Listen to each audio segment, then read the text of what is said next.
I've never really believed in things going bump in the night. That's not me. But last week I started thinking maybe there's more going on than anyone in my family wanted to admit. I'm not sure why I didn't notice sooner, or why it never occurred to me that some of the smallest, most mundane things disappearing could be a warning. I just know that, after years of little incidents building on each other, I can't ignore it anymore. It started with small things. My keys vanished. Not once, but repeatedly. I'd put them down on the counter or my desk, and minutes later, they would be gone. At first, I thought it was forgetfulness. Maybe my mind was racing too much, or maybe I was absent-minded. But then, other things started going missing. Wallets, notebooks, even my phone for short periods. One evening, I stayed late in my room working on some sketches. My desk lamp was the only source of light, and I noticed the corner of my room looked slightly off. Something wasn't where I left it. I glanced up at my closet and realized the small figurine I'd collected last month had moved by at least a foot. I froze. There was no one else in the house, and my dog was asleep in the corner. The next morning, I mentioned it casually to my parents. My mom laughed it off. "You're just tired," she said. My dad shrugged. Kids misplace things all the time. But I knew better. I started keeping a small notebook on my desk, writing down everything that disappeared and reappeared. It was subtle at first, things like my headphones showing up under my bed when I left them on the chair, or my notebook being upside down when I was certain I left it open. Then it escalated. One night I was halfway through a project when my favorite pen disappeared. I searched the desk, my backpack, even the floor, but it was gone. Minutes later, it appeared back in its original spot, lying exactly the way I had left it. By this point, I was starting to dread being in my room alone. Every small shift, every out-of-place item felt like someone or something was there, watching, testing boundaries. The first real moment that made me consider it wasn't just forgetfulness happened on a weekend. I had gone out to run some errands, leaving my room empty for 2 hours. When I returned, a stack of papers I had left neatly on my desk was scattered across the floor. Nothing else in the house had been touched. My parents were in the living room, completely unaware. I tried recording my room with my old webcam, leaving it on while I stepped out. That night I was too scared to review the footage, but the next morning, curiosity overcame fear. I watched the first hour. At first, nothing seemed unusual, but then I saw it, a slight movement in the corner of the room, almost imperceptible. Something small but deliberate, moving along the desk. And then, just like that, it stopped and nothing else happened. Over the next few weeks, I set up more cameras, hiding them in corners, behind bookshelves near the floor. It was obvious now, whatever it wasn't random. The footage showed tiny movements. A pen nudged forward, a notebook lifted slightly and set down differently, a small figurine shifted to a different shelf. I started noticing patterns. These incidents only happened when I was distracted, late at night, or when the house was completely quiet. It never happened during the day when my parents were home and awake. One night, I left a note on my desk that said, "I see you." I returned hours later to find it folded in half, placed in my backpack. Whoever or whatever was doing this, it was aware. It all came to a head 2 weeks later. I was asleep when I woke up around 3 a.m. to the sound of something small being moved. I froze. The room was dark except for the faint moonlight from the window. My eyes scanned the shadows, and then I saw it. A small figure, dark and humanoid, crouched near the desk. I couldn't move, couldn't scream. It paused, just like in the videos. Then it vanished into the corner of the room. I never saw it directly, just the shadows it left behind and the sudden rearrangement of items on my desk. My heart raced, but more than fear, I felt a sinking realization. This had been happening for years. Small incidents, overlooked and dismissed, had been leading to this. I didn't sleep in my room for a week. I stayed in the living room. Lights on, doors locked.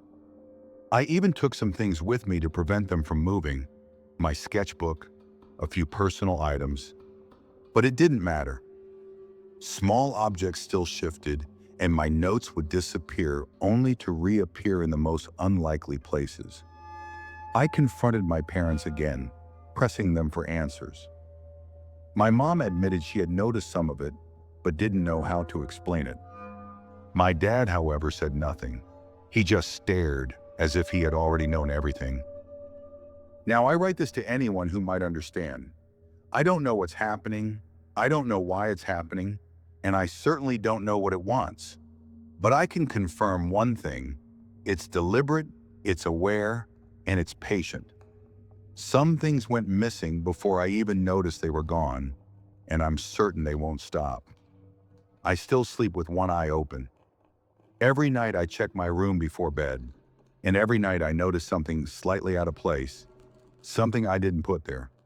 And every night I wonder if the next time it'll be more than just objects that vanish.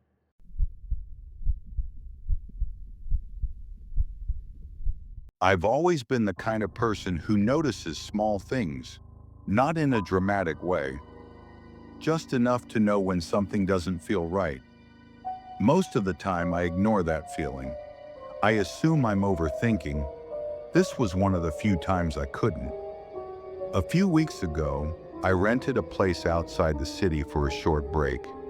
Nothing special, just a quiet house, far from traffic, far from people. I wanted a few days where I wouldn't have to talk, explain myself, or keep track of anyone else's schedule. The house looked temporary: neutral furniture, blank walls, no personal items. It felt like a place meant to forget who stayed there before.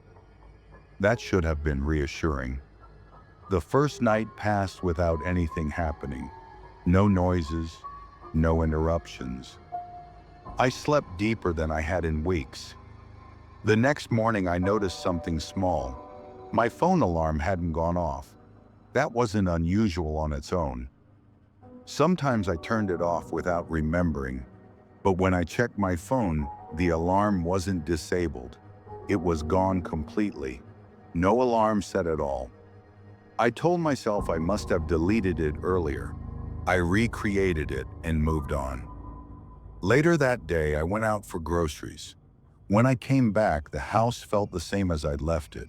Quiet, still, exactly the way I wanted it. That evening, I wrote a short note to myself on my phone.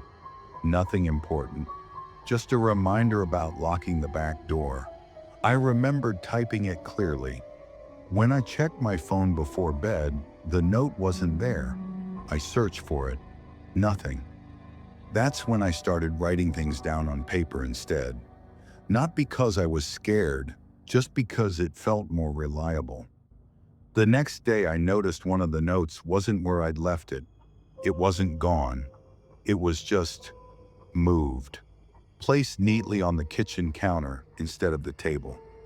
I stared at it longer than necessary. I tried to remember moving it. I couldn't. I checked the house. Doors locked, windows closed, nothing disturbed. Still, I started documenting things. Where I placed items, what time I did certain things. It felt excessive, but it also felt grounding. By the third day, the gaps became harder to ignore. I'd find the kettle warm when I hadn't used it, the trash lighter than it should have been, the bathroom mirror wiped clean when I distinctly remembered leaving streaks. Each time I went back to my notes, and that's when I noticed something worse. Some of my entries were missing, not torn out, not erased, just not there. In their place were blank pages, as if I'd never written anything at all. I started questioning myself, wondering if I was more tired than I realized, if stress had finally caught up to me. That night, I placed a note on the bedroom door before sleeping. I wrote the date, the time, and one sentence: Nothing has happened yet. When I woke up, the note was still there, but the sentence had changed. It now read, "You didn't notice." I stood there for a long time, trying to convince myself it was a joke I didn't remember making. My handwriting matched. The pen was mine. I checked my phone immediately. Several photos were missing. Not deleted, not in the trash, just gone. Photos I knew I'd taken, rooms, notes, timestamps. That's when the fear finally settled in. Not fear of someone else, fear of myself. I began recording voice notes instead, speaking aloud what I was doing, where I was, why. By the afternoon, some of those recordings were gone too. Others were cut short, ending mid-sentence. That evening, I found my notebook on the kitchen counter again, open to a page I didn't remember writing. It listed my routine: wake up time, meal times, how long I usually stayed in each room. At the bottom, one line stood out: do not let yourself feel rushed. I didn't finish packing. I didn't run. I sat in the living room until it got dark, watching the house settle around me, listening for sounds that never came. When I finally decided to leave, I checked my phone one last time. There was a new note, no timestamp, no title, just one sentence. You never remember the parts that matter. I left the house quietly, locked the door behind me, drove until the trees thinned and the road widened. By the time I reached the highway, I couldn't remember what the note had said exactly. I only remembered how it made me feel. A few days later, I tried to tell someone about what happened. Halfway through, I realized I couldn't explain why it scared me. Not clearly. Some details were already missing. Others felt unfamiliar, like they belonged to someone else. I stopped trying to remember after that, but every now and then, I'll find a note in my phone that I don't remember writing. Short, simple, reminders to pay attention, to trust patterns, and to leave when things start disappearing before I notice they're gone.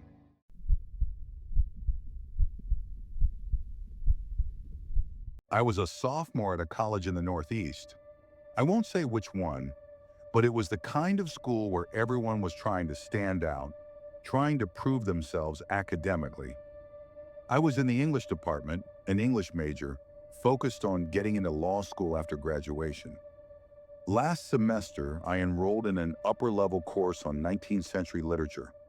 The class was small, maybe 20 students, mostly juniors and seniors. There was a professor, Dr. H, who led the lectures, but most discussion sections were handled by a teaching assistant named Alan. Alan seemed harmless at first, thin, a little awkward, glasses sliding down his nose, but there was something about him that felt off. The first few weeks of class were normal. Discussions were quiet, with only a few of us actively participating. Alan often called on me, asking follow-up questions that felt unusually personal, like he was gauging more than my knowledge of the material. At first, I shrugged it off. Some TAs just like certain students. Then there was Luke. Luke was in one of the fraternities, tall, brown hair, and sharp with his humor. He kept the discussion alive in class, and I often found myself exchanging comments with him during lectures.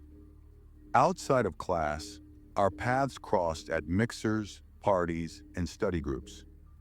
He was the only one who made these odd interactions with Alan feel less uncomfortable.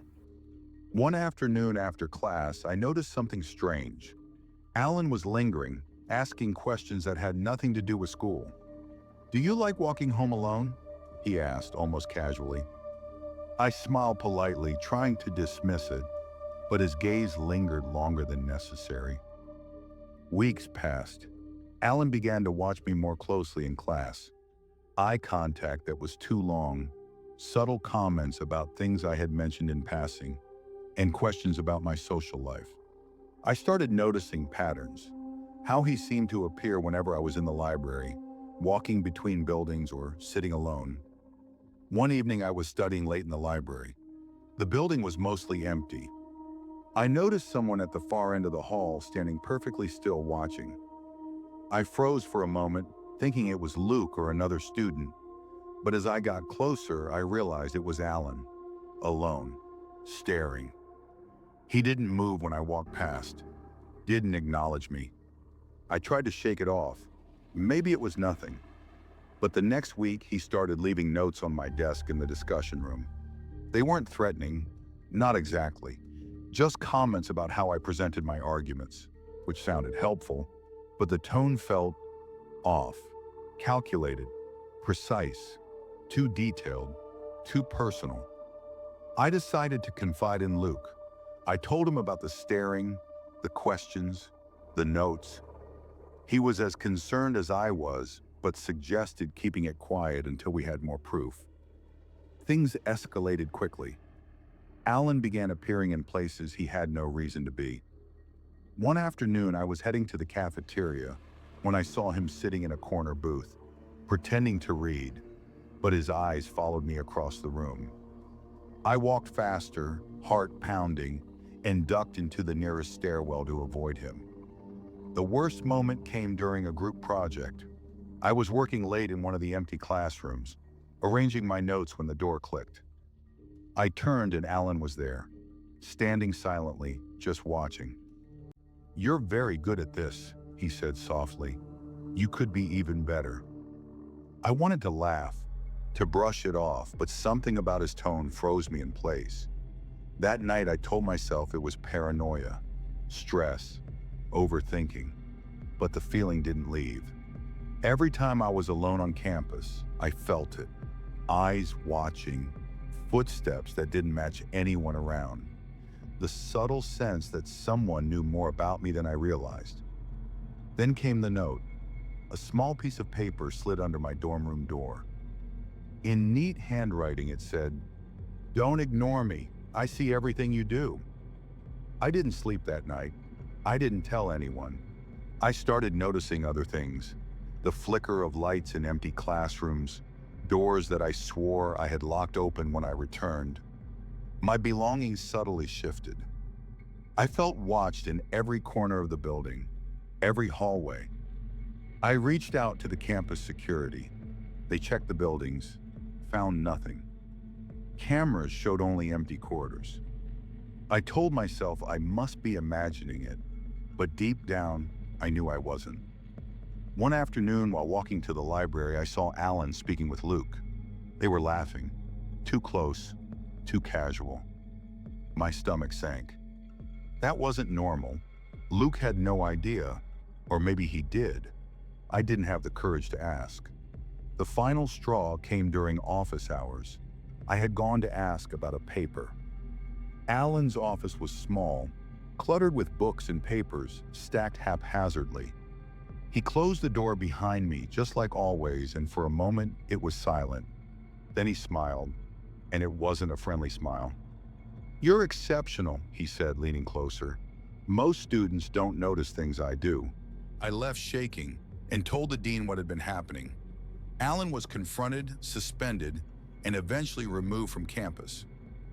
Luke confessed later that he had noticed the odd behavior too, but didn't realize how serious it had gotten until I explained everything. Even after he was gone, the feeling stayed. Walking past that classroom, seeing the empty discussion halls, I could almost feel him there, watching, calculating, waiting. To this day, I don't know how long it would have gone on if I hadn't spoken up. The professor everyone warned me about was real, and for weeks he made me feel like every corner of the campus was unsafe, like I was never truly alone. I learned a lot that semester, about courage, about trusting my instincts, and about the fact that people can hide in plain sight.